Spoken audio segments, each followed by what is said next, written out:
dengan pembelajaran kami di modul 3.1 Pak, kami CGP Angkatan 9 khususnya SMP Negeri 3 Bengkulu Tengah ingin bertanya beberapa hal tentang dimensi pengambilan keputusan yang bernilai kebajikan di lingkungan SMP 3 Bengkulu Tengah dan juga kira-kira di lingkungan Desa Kembang Seri khususnya Pak. Jadi ada beberapa pertanyaan Pak yang saya ingin ajukan kepada Bapak.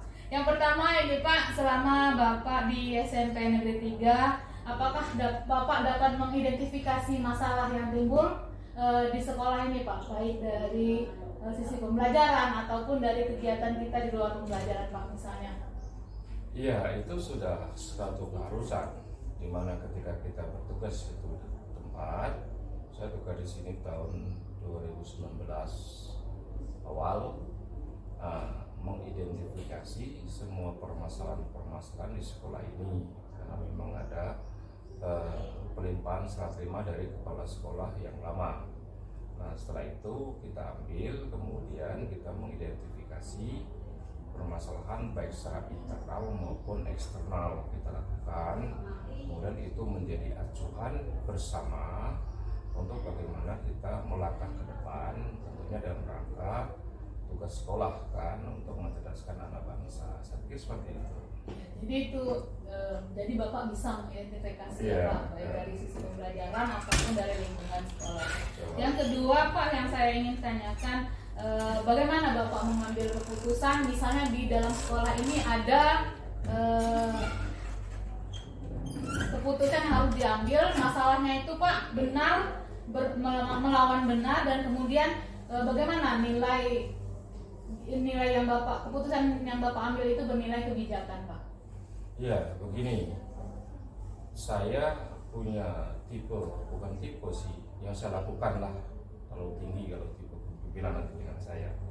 Yang saya lakukan, saya harus sistemnya adalah demokrasi, bahwa kepemimpinan itu dalam suatu organisasi dimanapun saya menganut kolektif kolegial, tidak otoritas. Itu kan kalau memang ada masalah-masalah dan problem yang terjadi, maka kita musyawarahkan dulu bersama, mendengarkan semua aspirasi dari seluruhnya karena sifatnya kolektif kolegial. Nah, nanti kita ambil kebijakan. Sekalipun nanti itu semuanya benar, ya apa sih menjadi keputusan bersama, solusinya bagaimana, itu yang saya inginkan. Dimanapun sampai hari ini masalah tetap ada, tetapi kita cari solusinya seperti apa. Yakin dari semua rembuk yang kita lakukan bersama karena sifatnya kolektif kolegial akan ada keputusan. Ketika deadline di situ tidak ada keputusan, menjadi kebijakan pimpinan kepala sekolah untuk mengambil keputusan yang terbaik. Ini lakukan dulu, yang ini kemudian. Ini seperti itu lakukan. Jadi yang Bapak jelaskan tadi juga termasuk langkah-langkah dan prosedur ya Pak? Iya. Kemudian Pak, Bapak sebagai kepala sekolah, kasus-kasus ini sudah dianggap efektif penyelesaian masalahnya Pak? Secara maksimal belum, tetapi tetap lakukan karena masih butuh apa ya namanya, ini kan karakter kadang, etika dan sebagainya kita berbuat. Semua banyak masalah, setiap saat ada masalah, kita ingin cari pola yang terbaik, dan itu bukan yang terbaik kadang karena memang ada sistem kepemimpinan dimanapun berada itu harus kolaboratif. Kapan kita harus demokratis, kapan kita harus otoritas, kapan kita menggunakan sistem kolektif kolegial, kan gitu. Nanti timbullah kebijakan, oh harus begini, itu seorang pimpinan harus begitu. Nah, maka perlu terus pembenahan. Saya katakan tadi, saya jujur saya katakan memang tidak maksimal, belum maksimal lah dalam konteks ini, masih terus melakukan perbaikan. Kita nggak bisa satu menjudgment, oh saya orangnya otoritas, nggak bisa seperti juga. Jadi ada 4 kepemimpinan itu yang harus dikorbankan. Kapan situasi seperti apa harus begini, situasi seperti apa harus ngambil seperti ini. Saya pikir itu. Kemudian Pak, tantangan terhadap mengambil keputusan bernilai kebajikan ini Pak, kebijakan. Iya, luar biasa, tantangannya banyak, tapi tetap kita sabar. Saya punya filosofi hidup, dalam kehidupan ini kita harus bagaimana, pertama sabar, kemudian ikhlas, kemudian ikhtiar dan doa. Itu filosofi saya. bahwa dalam setiap ini tantangan dilakukan seperti itu, dan kita akan berbenah terus untuk bagaimana kadang introspeksi. Saya nggak bisa menyalahkan orang lain, semuanya berada di pundak pimpinan. Ya, harus introspeksi diri dan kita mengambil langkah-langkah yang lebih tepat untuk bagaimana yang saya utamakan sebenarnya kolektif kolegial, bahwa kepemimpinan ini bukan semata-mata oleh saya selaku dituakan di sini. Kemudian Pak, selanjutnya untuk menghadapi satu kasus misalnya Pak, penyelesaian masalah itu, Bapak langsung mengambil keputusan saat itu atau bisa terjadwal secara urgenitasnya bagaimana, atau langsung diambil keputusan mengumpulkan? Ada yang saya pakai adalah sebenarnya ngambil informasi semuanya, tetapi ada sekali waktu saya mengambil kebijakan keputusan langsung. Sebagai contoh misalnya, ini mau diekspos nggak apa-apa, ada anak yang kondisinya misalnya berkelahi atau membawa apapun begitu tuh, itu mungkin bagi orang ketika saya ambil secara putusan saya tanpa komunikasi dengan lain, itu dianggap nanti begini-begini, sampai orang luar juga WA dengan saya. Tetapi ketika putusan ini saya lakukan, contoh real aja saya bilang itu, beberapa bulan yang lalu ada anak yang berkelahi di lapangan kan begitu. Ya udah, panggil orang tuanya, suruh dia pulang ke rumah. Sampai 3 hari tidak sekolah dulu. Tapi apa yang masuk dengan saya di WA, bahwa ngapain anak ini diinikan Pak di sekos.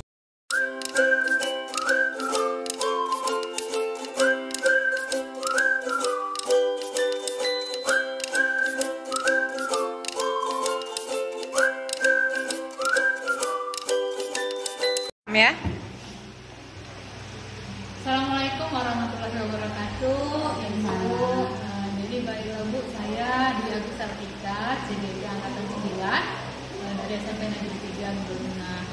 Maksud saya hari ini Ibu ingin bertanya beberapa pertanyaan terkait materi dilema etika yang saya pelajari dalam modul 3.1. Ibu sebagai narasumber atau kepala sekolah di lingkungan sekolah saya menjadi salah satu yang akan saya observasi. Ibu, ada beberapa pertanyaan yang ingin saya sampaikan ya Bu, terkait dengan kondisi atau yang kejadian pengalaman yang Ibu pernah rasakan sebagai kepala sekolah. Ibu, mohon izin Bu ya bertanya Bu ya. Selama ini Ibu kepala sekolah dapat mengidentifikasi kasus-kasus yang merupakan dilema etika atau rujukan moral. Bagaimana pendapat Ibu? Ibu bisa mengidentifikasi kasus-kasus tersebut Bu? Ya. Biasanya itu kalau ada kasus-kasus seperti dilema etika itu biasanya saya tidak bisa mengambil keputusan secara pihak. Biasanya saya melihat kasusnya dulu, apa yang kasusnya ini, dan nantinya kan saya bisa diidentifikasi masalah apa ya. Itu kasusnya itu dalam arti kalau bahasa kesalahan kan ini prinsip atau tidak. Baik sekali, bahwa jadi Ibu bisa ya Bu sebagai kepala sekolah itu mengidentifikasi kasus-kasus yang terjadi di sekolah, apakah berbentuk dilema etika atau berbentuk rujukan moral ya Bu. Yang kedua Bu, menjalankan mengambil keputusan di sekolah ini Bu, terutama kasus-kasus di mana ada dua kepentingan yang sama-sama benar dan sama-sama mengandung kebijakan, bagaimana Ibu menanggapinya? Kasus yang kasus seperti itu biasanya kan saya itu mengkondisikan dalam arti ini perlu dikedepankan atau mungkin untuk pendampingan khusus atau waktu yang khusus gitu. Nah, kita sudah ketemu itu, kita akan menyelesaikan itu mungkin bisa dengan saya sendiri atau mungkin kalau memang itu saya harus melibatkan orang-orang yang berkewajiban gitu, mungkin kayak polisi gitu ya. Kalau dulu itu memang jadi begitu ya Bu, kita mengambil keputusan itu melibatkan banyak orang, berdiskusi juga ya. Baik sekali Bu. Kemudian Bu, langkah-langkah atau prosedurnya seperti apa yang biasanya Ibu lakukan untuk mengambil keputusan terhadap suatu masalah ini? Nah, langkah-langkahnya pertama kan saya itu melihat dulu masalahnya tadi, permasalahannya identifikasi masalahnya dulu. Nah, terus saya juga mengadakan wawancara timbal balik, dalam arti itu pihak yang bermasalah dengan lawan masalah gitu. Cari dulu masalahnya ya. Benar salahnya gitu ya.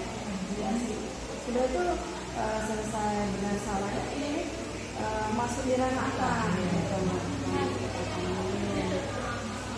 Nah setelah itu baru kita memberikan jalan uangnya kemana sih langkahnya ini, atau apakah ini kita lakukan berkelanjutan atau cukup di sebatas jangka pendek. Dia ada prosedurnya ya, ada bersalah, mengidentifikasi, kemudian mencari fakta-fakta, baru diambil keputusannya ya Bu. Hal-hal apa saja yang Ibu anggap efektif dalam menangani atau mengambil keputusan terhadap kasus-kasus dilema etika ini? Hal-hal yang efektif itu menurut saya kalau menurut itu keterbukaan misalnya. Terus Keterbukaan biar jelas biar jelas ya. Iya, biar musyawarah mengambil keputusan secara bersama. iya. Berkolaborasi, komunikasi dengan baik ya Bu. Kemudian Bu, hal-hal apa saja yang selama ini merupakan tantangan dalam Ibu mengambil keputusan tersebut Bu? Tantangannya, hambatan atau kesulitan Bu? Biasanya kan kalau untuk dengan anak ya, kalau untuk dengan anak mungkin hambatannya apa ya, kerjasama dengan orang tua murid itu nah yang biasanya kan saat kita butuh bantuan orang tua murid dalam kasus ini dan kita inginnya si anak sendiri tidak menyampaikan, tidak menyambungkan, akhirnya kita harus tindak lanjut dan untuk harus punya orang kedua. Jadi harus ada komunikator lagi ya, Gitu. untuk orang ketiga agar semuanya jelas. Kemudian kalau Ibu menemukan suatu kasus, apakah hari itu selesai atau terjadwal atau bagaimana Bu? Atau prosedurnya bisa dilakukan lain hari atau bagaimana? Kita tetap juga Ibu, saya lihat di kasusnya ini kita mungkin kembali lagi di apa ya kasus penyelesaian di mana itu saya lihat dulu kasusnya ini kalau memang harus dilanjutkan atau mungkin cukup kita selesaikan hari ini ya mungkin masih melihat keadaan kasusnya Bu. Dan kasus yang paling utama ya Bu, apakah pengambilan keputusannya harus sekarang atau bisa ditunda melibatkan orang lain? Iya. Orang lain ya. Baik sekali Bu langkah-langkahnya. Kemudian faktor apa saja Ibu yang mempermudah Ibu untuk mengambil keputusan itu? Respon dari orang tua murid, terus respon juga dari anak, terus apa ya, anak-anak itu dalam arti begini, bisa diajak kerjasamanya itu nah. Jadi anda dia cepat merespon atau dia terus maka kita kasih juga seperti anda itu pun juga sebaliknya mungkin sudah semakin sulit ya. Kalau tidak ada respon ya Bu, mungkin akan susah mengambil keputusannya. Yang terakhir Bu, pembelajaran apa Bu yang Ibu dapat dari penyelesaian kasus-kasus yang telah terjadi di sekolah ini? Ya, kalau untuk diri saya mungkin akan menjadikan saya lebih bijak lagi dalam mengambil menyelesaikan permasalahan di dunia saya. Terus kalau untuk seperti untuk terhadap murid ya, saya harus lebih banyak bersabar dan lebih banyak bijaknya saat mempertimbangkan kondisi masyarakatnya gitu. Baiklah Ibu, terima kasih sekali atas waktunya, bantuannya saya menjawab soal-soal yang sebagai tugas saya di CBP. Baik sekali yang telah Ibu sampaikan di sekolah ini dalam pengambilan keputusan. Semoga kedepannya lebih baik lagi. Saya permisi Bu, terima kasih banyak atas bantuannya Bu. Terima kasih banyak ya, saya doakan semoga sukses terus ya di CBP-nya ya. Semoga menjadi kepala sekolah selanjutnya. Terima kasih doanya Bu, saya permisi undur diri Bu. Wassalamualaikum warahmatullahi wabarakatuh. Dem.